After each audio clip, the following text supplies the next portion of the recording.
Hello viewers, মাশাআল্লাহ আঁখি ছেলে দেখতে দেখতে কিন্তু দেখো মাশাআল্লাহ অনেক বড় হয়ে গেল। ছোট বাচ্চাদের দেখলে মাশাআল্লাহ বলতে হয়, না হলে কিন্তু নজর লেগেই যায়। তো দেখো আঁখি ছেলে আয়াস কিন্তু দেখতে দেখতে বড় হয়ে গেছে, আর আয়াসকে দেখতে হুবহু একেবারে আহাদ। তো সবাই কিন্তু আহাদের লাইভে একটাই কমেন্ট করে যে আয়াস বাবু দেখতে পুরো কিন্তু আহাদের মতোই লাগে।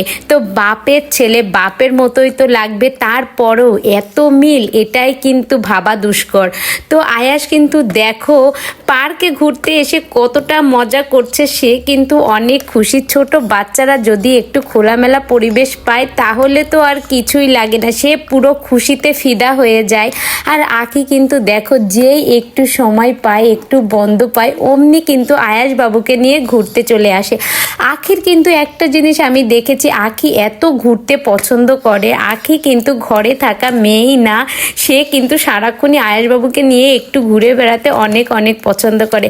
আর আঁখির পরা এই শাড়িটা কিন্তু আজকে দারুণ লাগছে, অসাধারণ সুন্দর লাগছে।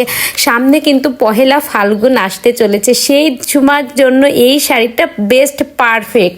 হালকা শীত শীত সুন্দর মিষ্টি আবহাওয়া, সেই আবহাওয়ায় শুধু এই শাড়িটাই মানায়। তাছাড়া তোমরা হলুদ রঙের শাড়িও কিন্তু পরতে পারো। দেখো আঁখির পরা এই জল প্রিন্টের শাড়িটা কিন্তু আমার কাছে অনেক সুন্দর লাগছে। তার সাথে ম্যাচিং সাদা ব্লাউজ, তোমরা সাদা পরো বা হালকা গোলাপি পরো, যেটাই পরবে সেটাই ভাল লাগবে, কিন্তু এই ব্লাউজটা শাড়ির সাথেই ম্যাচিং।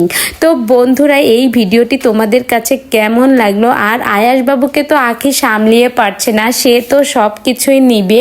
আয়াসের এই দুষ্টমিটা আমার কাছে এত ভালো লাগে। ছোট বাচ্চারা যদি বাসায় না থাকে তাহলে সে বাসায় মনে আলো পাখি কিচ্ছু থাকে না, কি বলবো তোমাদের। আর তো বন্ধুরা, এই ভিডিওটি সম্পর্কে তোমাদের মূল্যবান মতামত কমেন্ট বক্সে জানাও।